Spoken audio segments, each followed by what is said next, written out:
Hello friends, मैं अभी मौर्य आप लोगों का एक बार पुनः स्वागत करता हूं अपने इस YouTube फैमिली में। आज जो हम बात करेंगे, इससे पहले की क्लास में हम लोगों ने एंशिएंट हिस्ट्री कवर की थी। उसमें यार हम लोगों ने वैदिक सभ्यता से रिलेटेड जो भी तथ्य थे हमारे, या इस चैप्टर से रिलेटेड जो भी सारी चीजें थी, वो हम लोगों ने कवर करने का प्रयास किया था।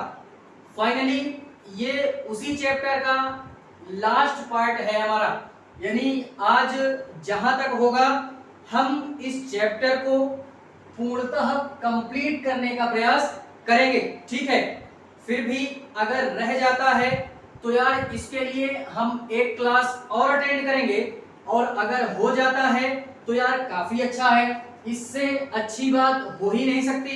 ठीक है, तो फिलहाल में हम जो बात करेंगे वो वैदिक सभ्यता से रिलेटेड, उसी के आगे की चर्चा हम इस क्लास में करेंगे। ठीक है, तो देखते हैं, फिलहाल में देखते हैं वैदिक सभ्यता। क्या देखते हैं? वैदिक सभ्यता।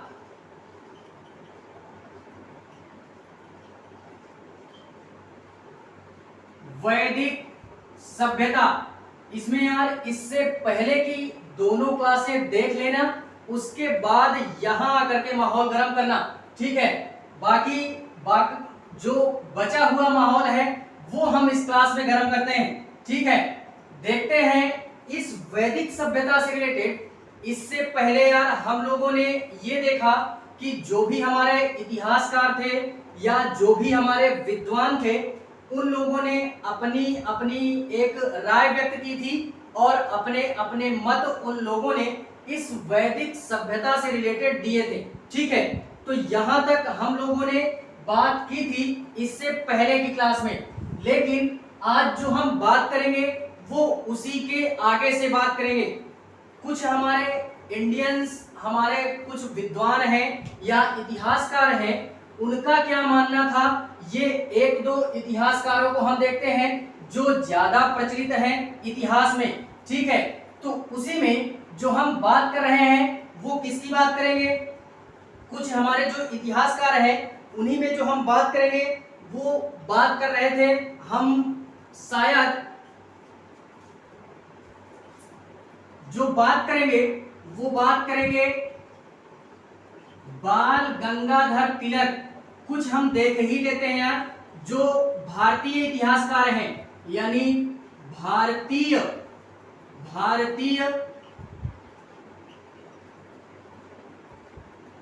इतिहासकारों का मत किससे रिलेटेड? वैदिक सभ्यता से रिलेटेड। ठीक है, तो इसी में हम एक बहुत ही प्रचलित इतिहासकार, जिन्होंने वैदिक सभ्यता से रिलेटेड अपनी राय व्यक्त की इतिहास में और अपनी एक अलग सुझाव दिया, वो कौन है? वो है हमारे बाल गंगाधर तिलक।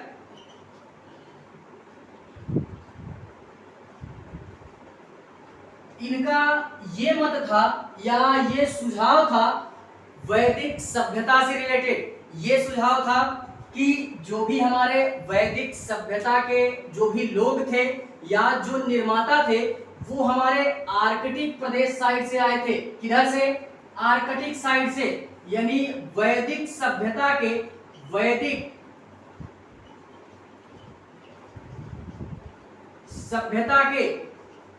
जो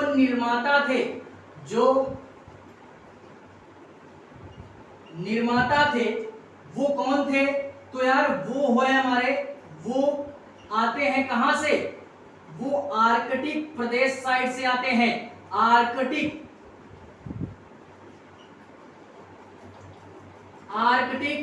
प्रदेश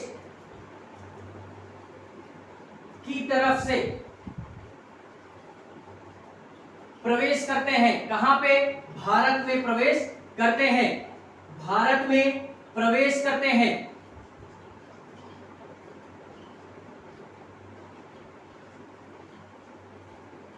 भारत में प्रवेश करते हैं। ठीक है, तो ये चीजें हमको याद रखनी है। पंखा बंद करें तो बताएं थोड़ा सा माहौल।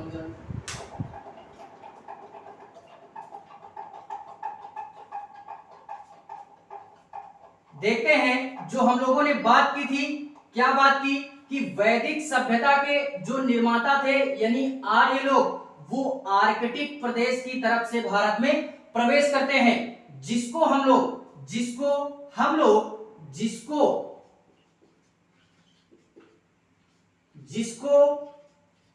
लोग उत्तरी ध्रुव के नाम से भी जानते हैं। उत्तरी ध्रुव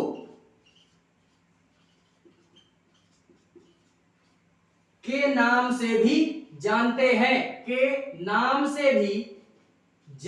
हैं। तो ये मत किसका था? बाल गंगाधर तिलक जी का था। ये कौन है? ये भारतीय इतिहासकार हैं जिन्होंने ये अपना मत दिया कि जो भी हमारे वैदिक सभ्यता के निर्माता हैं, जो इंडिया में आते हैं और यहीं बस जाते हैं और एक ग्रामीण सभ्यता का विकास होता है या विकसित होता है सभ्यता हमारी, उसी निर्माताओं के आधार पे इन लोगों ने ये बताया कि आर्कटिक प्रदेश साइड से ये भारत में क्या करते हैं? प्रवेश करते हैं, या जिसको हम लोग उत्तरी ध्रुव के नाम से भी जानते हैं। ठीक है, उसके बाद जो नेक्स्ट हमारे इतिहासकार आते हैं, बहुत ही प्रचलित है, वो हमारे आते हैं दयानंद सरस्वती का नाम आप लोगों ने सुना होगा। तो ये भी एक इतिहास में अपने एक नए आयाम के साथ, एक अपने नए प्रभुत्व के साथ ये क्या करते हैं? वैदिक सभ्यता के संदर्भ में अपना मत देते हैं या अपना सुझाव देते हैं। ठीक है, तो देखते हैं स्वामी दयानंद सरस्वती जी के संदर्भ में कि इन लोगों ने अपना क्या मत दिया वैदिक सभ्यता से रिलेटेड। ठीक है,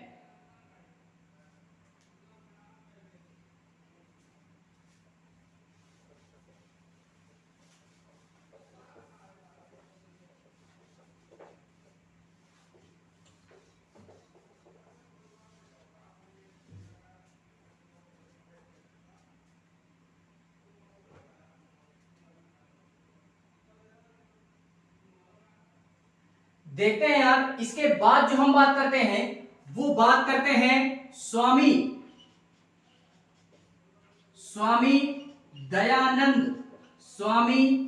दयानंद सरस्वती की बात हम करते हैं।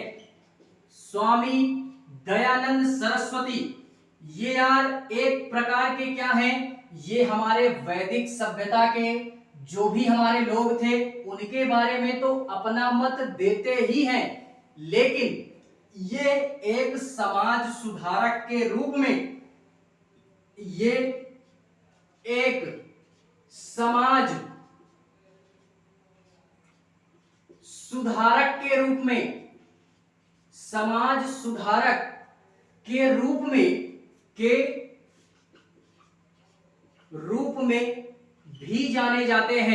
भी जाने जाते हैं। समाज सुधारक के रूप में भी हम यार स्वामी दयानंद सरस्वती जी को जानते हैं। इसके अलावा इन लोगों ने या सरस्वती जी ने जो अपना मत दिया वो ये मत दिया कि जो भी हमारे वैदिक सभ्यता के जो भी हमारे क्या थे लोग थे, वो यार तिब्बत साइड से, किधर से? मैप आप लोग देखते जाओगे, जितनी भी चीजें मैं बोलता हूं, अगर मैपिंग की बात आती है तो यार मैप मैं बोर्ड पे थोड़ा सा नहीं बना पाता क्योंकि कंफर्टेबल महसूस नहीं होता। इस कारणवश मैपिंग आप लोग स्वतः करोगे। जो भी हमारे क्षेत्र आते हैं वो चाहे हिस्ट्री में हो या जियोग्राफी में हो, तो यार मैपिंग आप स्वतः कंप्लीट करोगे। मैप हम बोर्ड में नहीं बनाएंगे। ठीक है, देखते हैं ये स्वामी दयानंद सरस्वती जी जो हैं, ये इनका मत ये था कि जो भी हमारे वैदिक सभ्यता के लोग हैं, जो भी, इसी में देखते हैं स्वामी दयानंद, स्वामी दयानंद सरस्वती जी का मानना है, सरस्वती जी का मत है कि जो वैदिक सभ्यता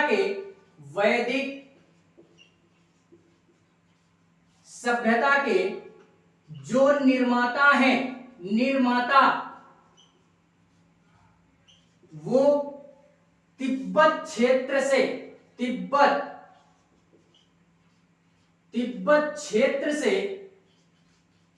भारत में प्रवेश करते हैं, भारत में प्रवेश करते हैं। भारत में क्या करते हैं? प्रवेश करते हैं। किधर से? तिब्बत वाले क्षेत्र से भारत में प्रवेश करते हैं। कौन? वैदिक सभ्यता के लोग। किसका मत है ये? तो ये स्वामी दयानंद सरस्वती जी का मत है। फिलहाल में इन दोनों भारतीय इतिहासकारों का मत जो है वो यार यही है, ठीक है। तो फाइनली इन दोनों मतों को हमको याद रखना है, लेकिन इसके अलावा जो भी हमारे प्रचलित मत हैं या जो फेमस हैं, जो इतिहास में काफी ज्यादा पूछे जाते हैं या इतिहास में अपने एक नए आयाम के साथ अपना तथ्य रखते हैं, वो यार ये हैं कि मैक्स मूलर के सिद्धांत को और डॉक्टर संपूर्णानंद के सिद्धांत को हमको ज्यादा याद रखना है। ये हमको एक बार नहीं भी याद होंगे तो चलेगा, लेकिन यार मैक्स मूलर का सिद्धांत और जो भी हमारा आता है क्या संपूर्णानंद का सिद्धांत, वो दोनों हमको याद रखना है, क्योंकि इतिहास में वो दोनों मत अपने एक नए आयाम के साथ अपना एक नया महत्व रखते हैं, ठीक है। तो उन दोनों का यही मानना था कि ये लोग इधर मध्य एशिया साइड से आते हैं। उन दोनों लोगों के मत को हमको याद रखना है, ठीक है। लेकिन फिर भी फिलहाल में ये जो भी हमारे वैदिक सभ्यता के निर्माता हैं, ये यार मूल रूप से यानी पूर्णतः मूल रूप से ये इंडियंस नहीं थे। ये हम जान चुके हैं, ये बाहर क्षेत्र से आते हैं, इंडिया के बाहरी क्षेत्र से आते हैं, यानी विदेशी, एक तौर से यही बोल सकते हैं कि विदेशी थे ये, और विदेशों से आकर के इंडिया के बाहर से आकर के इंडिया में ये अपना प्रभुत्व स्थापित करते हैं, जिससे धीरे धीरे इस सभ्यता का विकास होने लगता है और इसी को हम लोग वैदिक सभ्यता के नाम से जानते हैं, ठीक है। तो फाइनली ये चीजें हमको याद रखनी है। इसके अलावा जो हम बात करते हैं वो ये बात करते हैं वैदिक सभ्यता के संदर्भ में कि जिससे हमको जानकारी प्राप्त हुई हो यार कि हाँ यहाँ पे हमको ये साक्ष्य मिला है, तो जिससे हमको ये अनुमान लगा हो या अध्ययन करने के बाद हमको पता चला हो कि हाँ यहाँ पे हमारी ये वैदिक सभ्यता क्या हुई, विकसित हुई थी, ठीक है। तो इसको हम देखते हैं कि आखिर हमको जानकारी या हमको ये नए नए जो भी तथ्य हैं कहां से प्राप्त होते हैं। तो देखते हैं, फिलहाल में इसको पहले मेटते हैं, उसके बाद देखते हैं।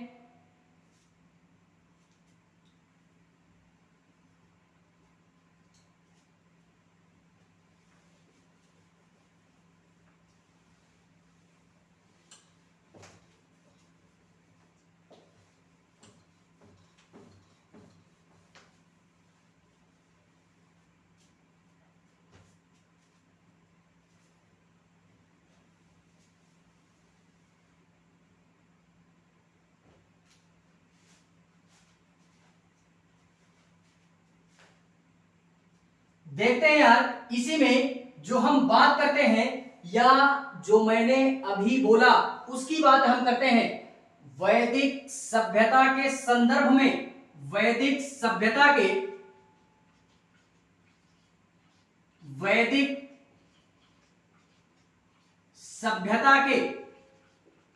संदर्भ में, वैदिक सभ्यता के संदर्भ में दो प्रकार के हमारे यार तथ्य मिलते हैं हमको, या दो प्रकार के तथ्यों को हमको पढ़ना है कि जिससे हमको जानकारी प्राप्त होती है कि हाँ यहाँ पे या इसके माध्यम से हमको यार वैदिक सभ्यता की जानकारी मिलती है। तो वैदिक सभ्यता के संदर्भ में दो प्रकार के प्रमाण हमको प्राप्त होते हैं या साक्ष्य प्राप्त होते हैं। दो प्रकार के साक्ष्य प्राप्त होते हैं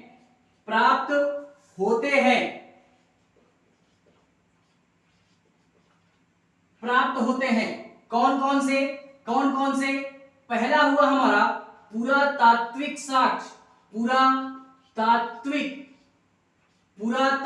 साक्ष्य एंड दूसरा हुआ हमारा इसी में साहित्यिक साक्ष्य।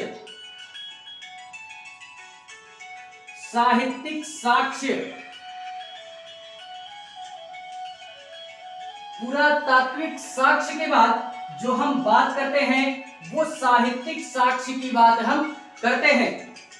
कौन है जी?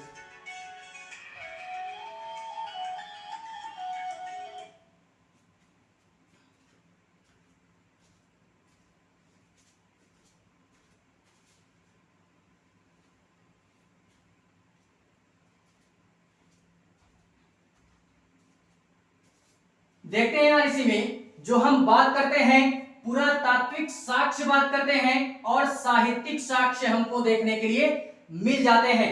फाइनली इससे पहले यार मैं ये बता दूं कि पुरातात्विक साक्ष्य क्या होता है और साहित्यिक साक्ष्य हमारा क्या होता है। तो इससे पहले यार क्लास अगर अच्छी लगे तो बताना, नहीं अच्छी लगे तो मुझे वो भी बताना। मैं पुनः उन सारी चीजों की क्लासें ले लूंगा, क्योंकि यार वो क्लासें पहले वाली बेटर नहीं थी। जो अब नई क्लासें अवेलेबल हैं वो थोड़ा सा बेटर है, ठीक है। तो फिर भी उन क्लासों को अटेंड करना। अगर समझ में आ जाता है, अच्छी लगती है क्लास तो अच्छी बात है, नहीं अच्छी लगती तो और अच्छी बात है। फिलहाल में क्लास 6 की एनसीईआरटी आप लोग अपने मन से तो अध्ययन कर ही सकते हैं, ठीक है। क्लास समझ में नहीं आती कोई बात नहीं, लेकिन क्लास 6 की हिस्ट्री आप जरूर पढ़ोगे। उसमें बड़े ही बेहतरीन तरीके से ये बताया गया है कि पुरातात्विक साक्ष्य हमारा क्या होता है और साहित्यिक साक्ष्य हमारा क्या होता है।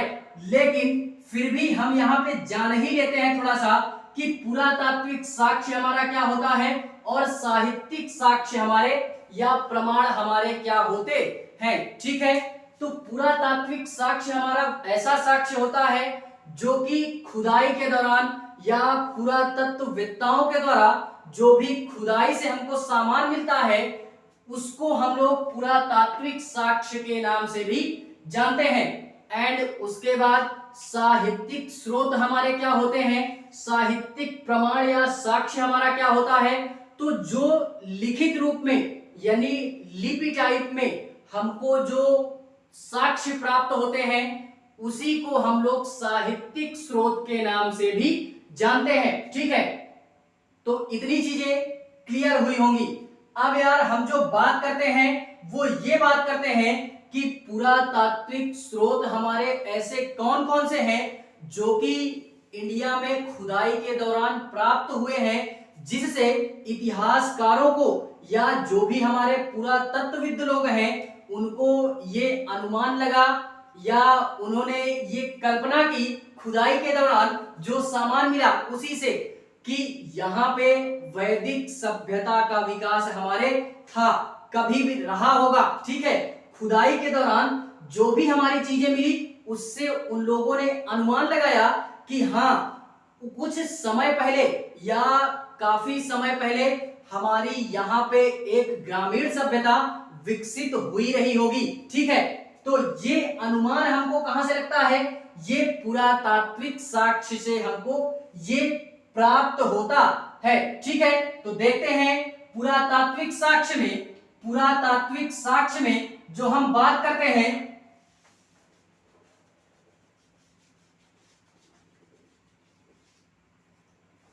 पुरातात्विक स्रोत, पुरातात्विक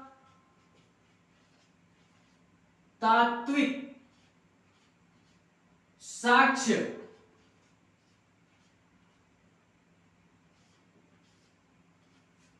पुरातात्विक साक्ष्य में अगर बात करें तो इसमें यार पुरातात्विक साक्ष्य में फाइनली हमको एक अभिलेख प्राप्त होता है। अभिलेख वगैरह क्या होते हैं तो मेरे भाई हम यार यही बोलेंगे कि अब हम इसको नहीं बताना चाहूंगा मैं कि अभिलेख हमारा क्या होता है। इसके लिए पुनः फिर से वही बोलेंगे कि एनसीईआरटी आप जरूर पढ़ेंगे क्लास 6 की, उसमें ये दिया गया है। ठीक है, फिलहाल में पुरातात्विक स्रोत में हमको एक अभिलेख प्राप्त होता है। क्या प्राप्त होता है? पुरातात्विक साक्ष्य में हमको यहां से यानी इसके हिसाब से मध्य एशिया से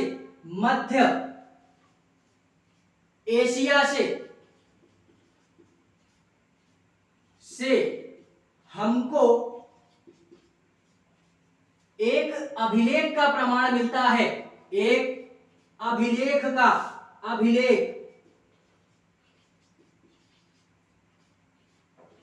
का साक्ष्य प्राप्त होता है। साक्ष्य प्राप्त होता है।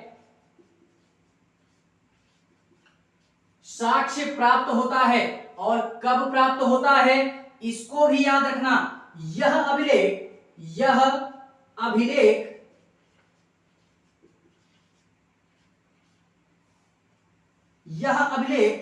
1400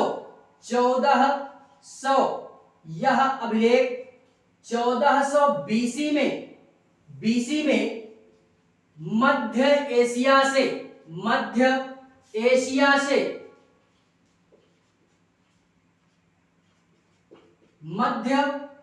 से प्राप्त होता है। ये चीज हमको याद रखनी है। हिस्ट्री में यार तथ्य एक बार गलत करना वो चलेगा, लेकिन डेट नहीं गलत होनी चाहिए, क्योंकि अगर इतिहास में या हिस्ट्री में डेट चेंज हो गई तो पूरा का पूरा माहौल चेंज हो गया। ठीक है, तो डेट चेंज नहीं होगी वो चलेगा, लेकिन और कुछ चेंज हो जाता है, और कुछ चेंज हो जाएगा वो चलेगा। लेकिन हिस्ट्री में अगर डेट चेंज हो गई तो पूरी की पूरी घटना या पूरा का पूरा इतिहास बदल जाता है। ठीक है, तो ये याद रखना है। 1400 बीसी में हमको यार अभिलेख प्राप्त होता है। कहां से प्राप्त होता है? मध्य एशिया से। कहां से? मध्य एशिया से हमको अभिलेख प्राप्त होता है, जिससे हमको यार ये साक्ष्य मिलते हैं कि हाँ ये हमारा एक प्रकार का पुरातात्विक साक्ष्य है। और इसमें इस अभिलेख में हमको कुछ देवताओं के नामों के प्रमाण और कुछ देवताओं के चित्रों के प्रमाण मिलते हैं। वो देवता हमारे कौन कौन से हैं उनको देखते हैं। तो इस अभिलेख से इसको फाइनली मेटते हैं। पहले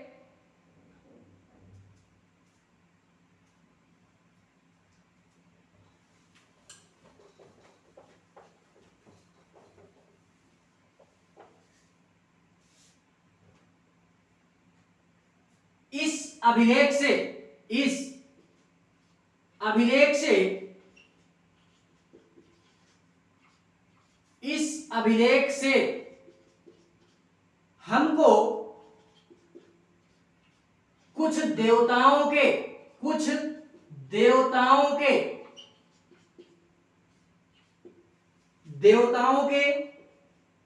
नाम के प्रमाण, नाम के साक्ष्य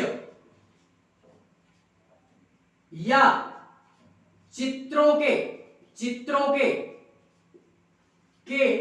साक्ष्य प्राप्त होते हैं।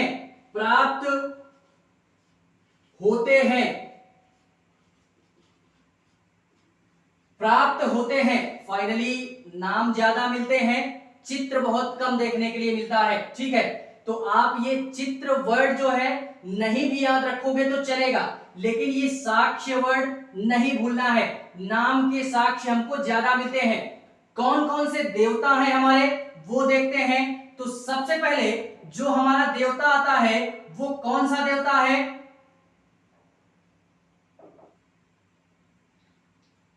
इंद्र आते हैं।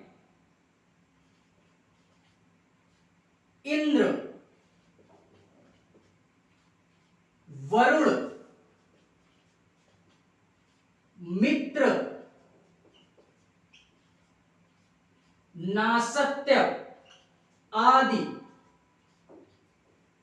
इस प्रकार के देवताओं का प्रमाण जो है वो हमको इस पुरातात्विक साक्ष्य में अभिलेखों से मिलता है। इनके नाम का जो प्रमाण है, ये नाम के प्रमाण कहां से मिलते हैं, किस अभिलेख से मिलते हैं? तो हमारा जो अभिलेख था कौन सा था?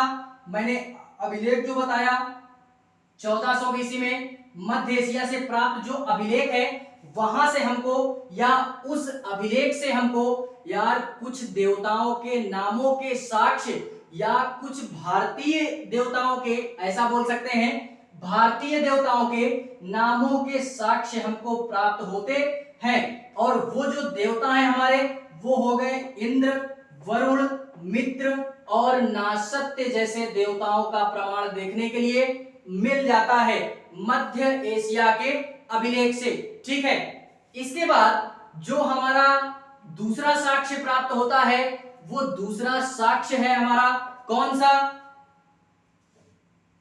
मिट्टी के बर्तन वगैरह प्राप्त होते हैं। ठीक है, फिलहाल में इसको हम देखते हैं।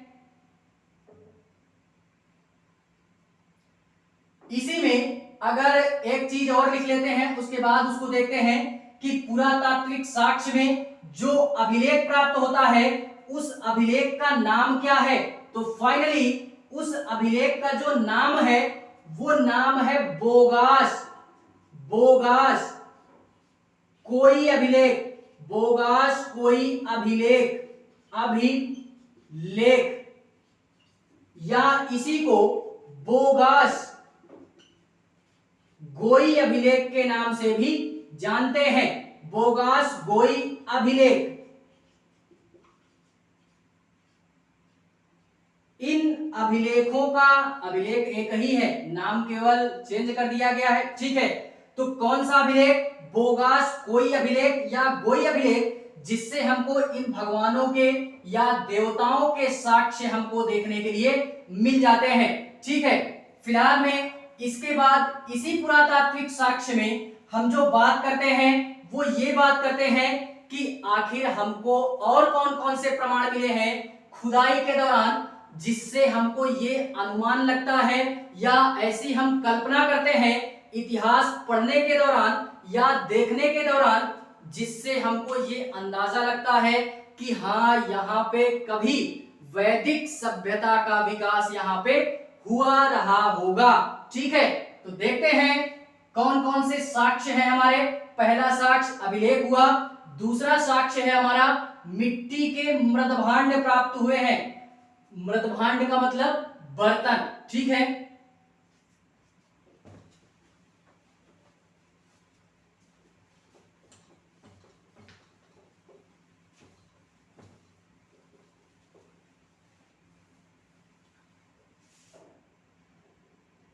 देखते हैं यार इसी में पुरातात्विक साक्ष्य में जो हम बात करते हैं, वो दूसरी बात ये करूंगा मैं कि इस पुरातात्विक साक्ष्य में पहला तो हुआ अभिलेख, एंड दूसरा है हमारा, दूसरा क्या है, जो दूसरा प्रमाण मिलता है हमको, वो दूसरा प्रमाण ये है कि पुरातात्विक साक्ष्य में जो दूसरा प्रमाण है हमको ये मिलता है कि खुदाई के दौरान, खुदाई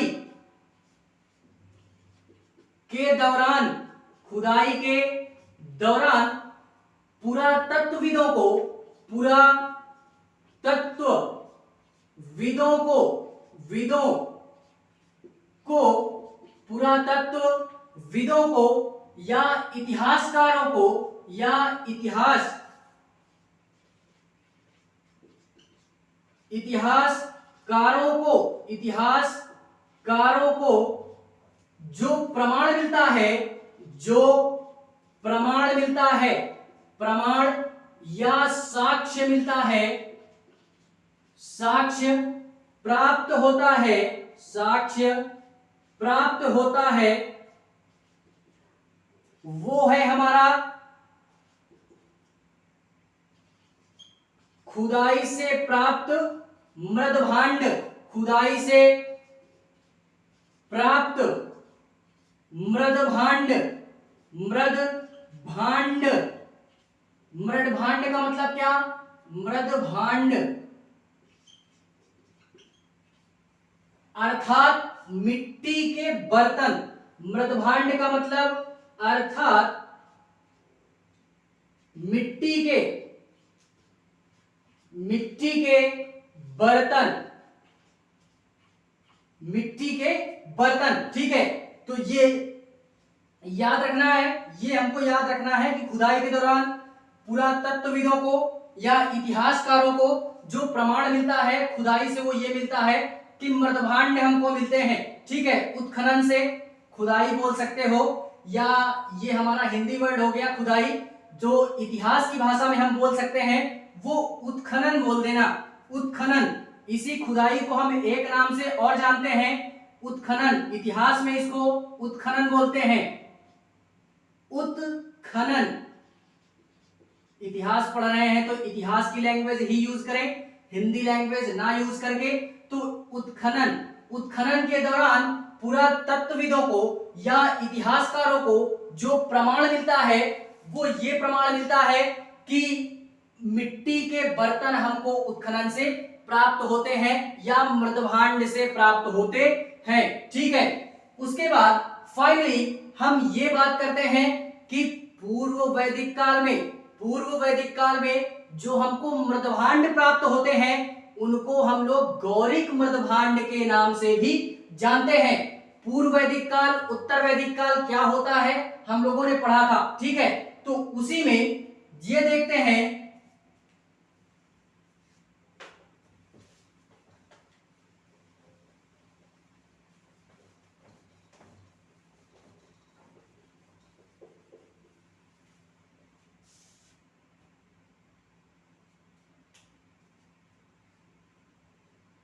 पूर्व वैदिक काल में जो मृदभांड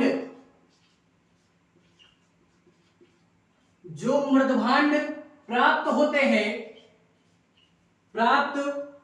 हैं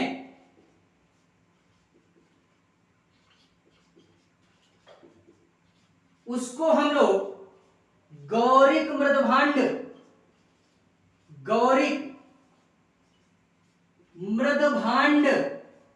के नाम से जानते हैं, के नाम से जानते हैं। कौन से? पूर्व वैदिक काल से जो हमारे मृदभांड प्राप्त होते हैं क्या बोलते हैं? गौरिक मृदभांड के नाम से भी जानते हैं। और इसको हम लोग क्या बोलते हैं? इसको हम लोग OCP के नाम से भी जानते हैं। कोड वर्ड याद रखना। इसको हम लोग इस मृदभांड को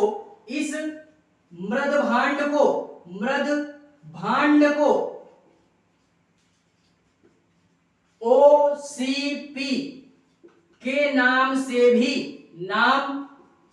भी जानते हैं। क्या करते हैं? जानते हैं।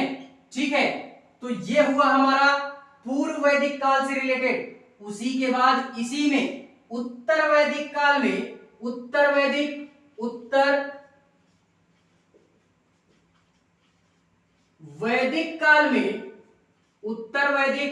काल में जो मृदभांड प्राप्त होते हैं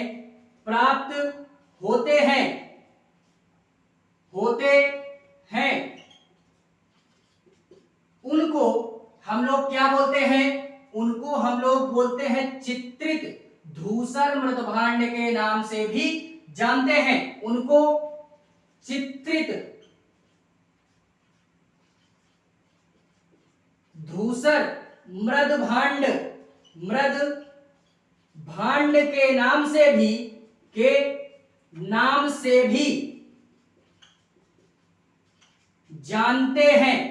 जानते हैं। ठीक है, किसके नाम से जानते हैं? चित्रित धूसर मृदभांड के नाम से जानते हैं। किसको? उत्तर वैदिक काल से जो हमको मृदभांड प्राप्त होता है उसको चित्रित धूसर मृदभांड के नाम से जानते हैं। और इसका जो कोड वर्ड है वो क्या है? उसको हम लोग क्या बोलते हैं? इस मृदभांड को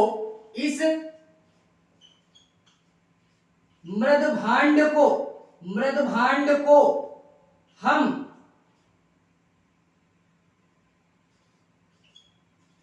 PGW के नाम से जानते हैं, के नाम से भी जानते हैं। तो ये चीज हमको याद रखनी है। पूर्व वैदिक काल में उत्खनन के दौरान जो हमको प्राप्त होते हैं साक्ष्य मिट्टी के बर्तन, उसको क्या बोलते हैं? उत्तर वैदिक काल में जो हमको मिट्टी के बर्तनों के साक्ष्य प्राप्त होते हैं उसको क्या बोलते हैं? और फाइनली इसका जो कोड वर्ड नेम है वो भी याद रखना है, ठीक है। तो फिलहाल में ये हुआ हमारा पुरातात्विक साक्ष्य।